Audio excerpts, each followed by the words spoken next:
তো বাড়ি গিয়েছিলাম। তো বাড়িতে তোমরা দেখেছো 2-3 দিনের জন্য বাড়ি গিয়েছিলাম। তো বাড়িতে গিয়ে তাল নিয়ে এসেছি, এই দেখো। তো সেই তালটা এখন গুলছি। আর একবার মানে তালের বসে, আর আমার হাজবেন্ডের জন্য আমি তাল ওখান থেকে নিয়ে এসেছি, কেন ও আর এক বছরও অত ভালো করে খাওয়া হয়নি বাড়িতে, মানে বানিয়ে খাওয়া হয়নি। ওপরে একটা দিদি দিয়েছিল, তো সেটা খেয়েছে।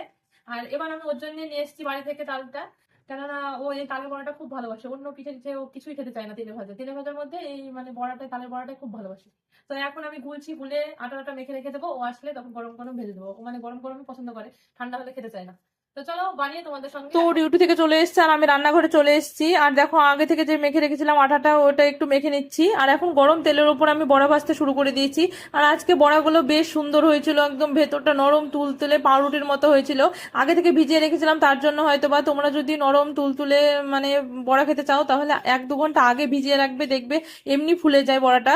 তো দেখো খুব সুন্দর হয়েছে আজকে বড়াটা। আর আমার এই যদি ভিডিও তোমাদের ভালো লেগে থাকে, লাইক কমেন্ট শেয়ার এবং সাবস্ক্রাইব করে দেবে, এবং ফেসবুক হলে ফলো করে দেবে।